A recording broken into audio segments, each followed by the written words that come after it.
Hey guys, so what are we going to learn about in class this week? Well, for the next 3 days, we're going to do just kind of a really mini, small unit on marketing.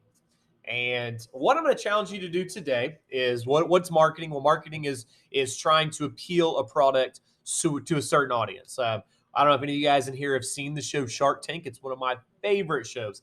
Love the show Shark Tank. And in that show, they are trying to pitch a product to the judges to invest in it. I mean, there's all kinds of really cool, unique out there projects. Many of these people are inventors.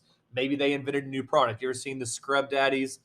That's something that was really famous off Shark Tank. Other people are just inventing new ways of doing things, new practices, new projects, businesses, way to serve people, new types of food. I always love trying new types of food. So here is how we're going to start our marketing unit. Today, you are going to come up, and I'm going to give you some time in class today to brainstorm.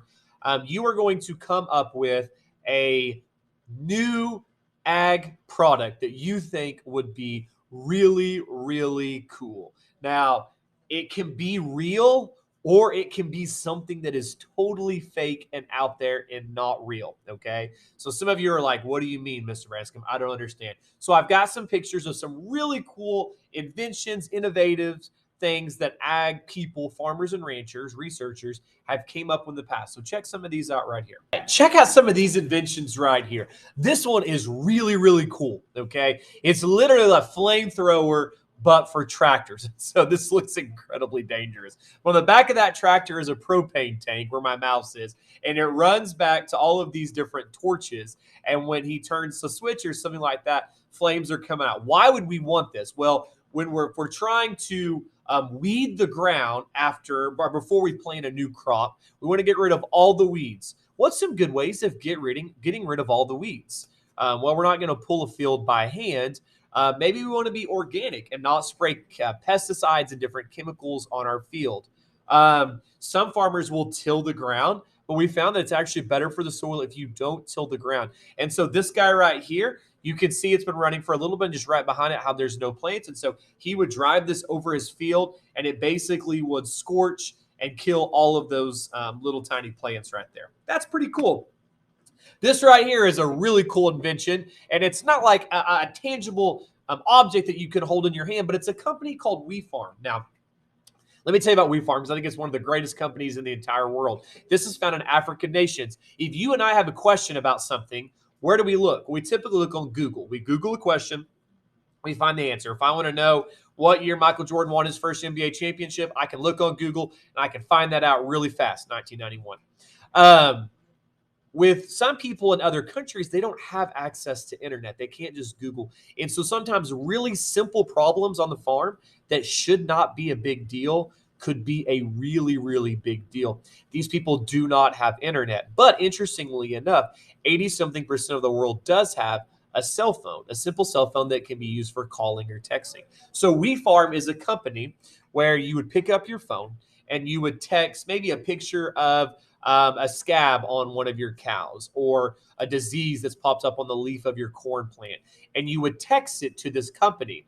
And this company would pass it on to someone who's an expert in that area. And they would text you back what the answer is and maybe what to do to fix your problem. And that's called WeFarm. And that's a really cool company that's helping advance agriculture in areas where people do not have internet. It's basically the Google for people without internet. Okay, what's this? Moasis gel. This is an actual invention. And so think about days like this week on Monday when it rained a whole lot after not raining for a very long time. Well, that water is going to run off. We're in the middle of the biggest drought in our state's history. It is drier the last 3 months than it was the year of the Dust Bowl. Well, let's say you put this, it's called Moasis. A Moasis gel is gel that these little tiny white things, and you throw them out on your field. And when it rains like today, it will soak up over 4 times its weight in water. So these little gel packets will fill up with water, and it will hold that water. And then it will slowly leak it out back into the soil over weeks and weeks and weeks. And so instead of all the water like this week running off, filling the gutters up, running off, making puddles, and then drying and leaving the ground just as hard as it was before. Moasis gel is an invention that will hold that water and then release it back into the soil. Okay. Ocean feed. This is interesting. We are running low on resources, things like corn and wheat and soybeans, things that we use to make animal feed. But something that we have a ton of that we don't use very much? Seaweed. And there's a company called Ocean Feed that has came up with a seaweed-based feed where you make pellets out of dried up seaweed and you feed that to animals. And it's actually really healthy and it keeps them from getting sick. Really, really neat invention, but it's making feed out of seaweed. Okay.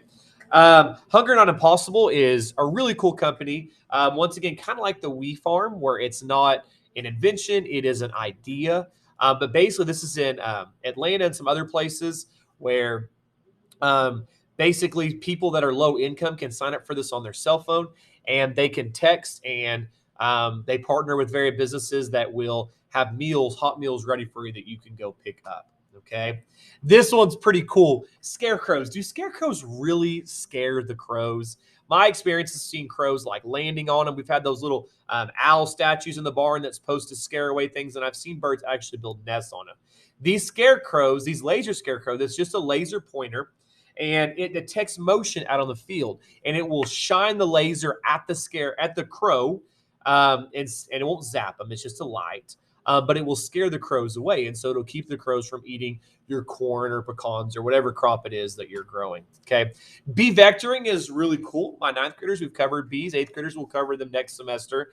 But we know what pollination is when bees go from flower to flower. What if instead of spraying chemicals out, what if we use the bees to transport the medicine to the plants? Because if you didn't know, plants can get sick just like you and I can. And so these bee houses have this special thing where there's this powder that when the bees leave their hive, it gets on them, and then they go from flower to flower, and that powder falls off, and it's normal, organic, not dangerous medicine that will go on these flowers to keep them from getting any kind of plant-related disease. Your invention does not have to be real. So this was a really cool one. If you ever watched Willy Wonka and the Chocolate Factory, what is he holding in his hand? A meal replacement gum, right? And you chew it and you get all the flavors of all the different things, from appetizer to the main course to dessert.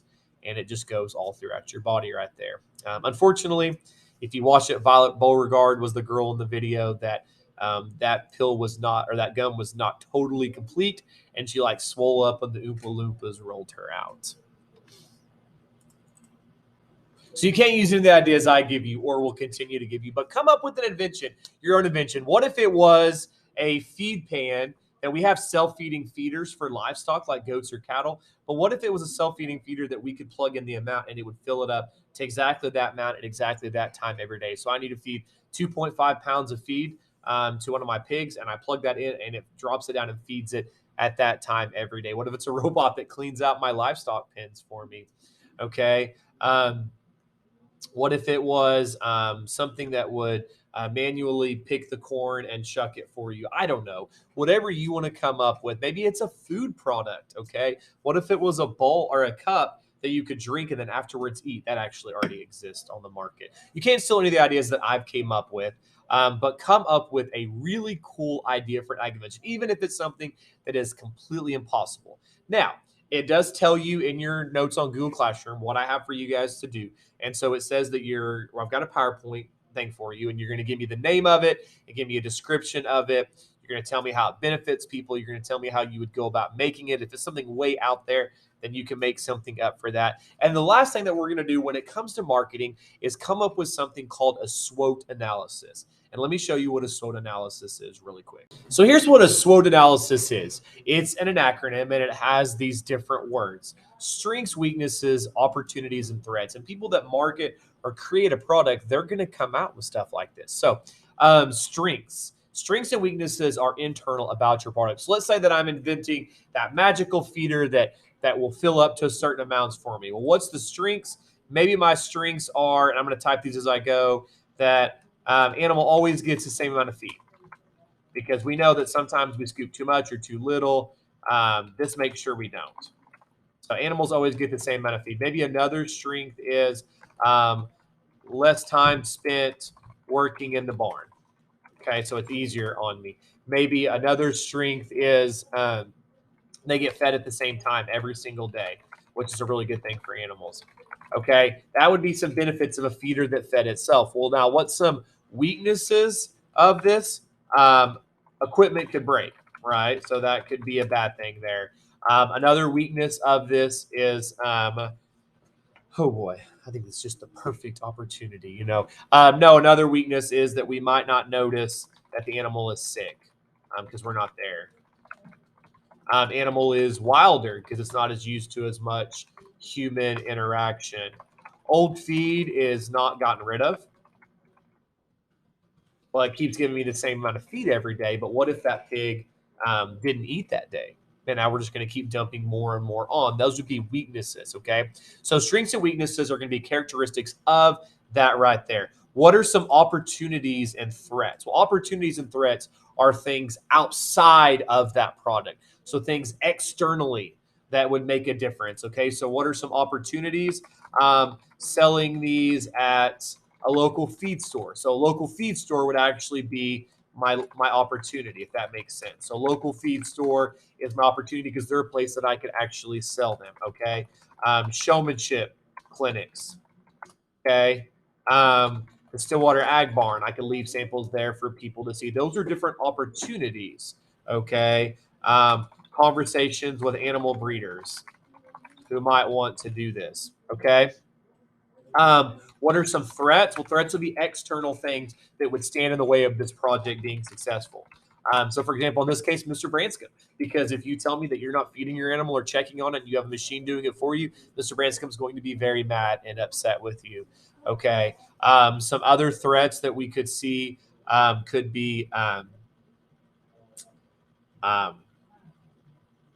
the livestock shows, right? And the performance of the animal because it hasn't been around people as much. Okay. So threats are excellent. So remember this, you're going to create strengths, weaknesses, opportunities, and threats for your specific project. So you can see today what you're going to do. You're going to spend a long time thinking about what that ag product is. You're going to give me the name of the product. So make up a cool, catchy name and how it works. And then you're going to tell me how it would make the lives better for other people. And you are going to do a SWOT analysis for the project that you're coming in with. Remembering the strengths and weaknesses are external or internal, sorry. They're qualities of the actual project. Opportunities and threats are external things outside that sometimes we can't control near as much.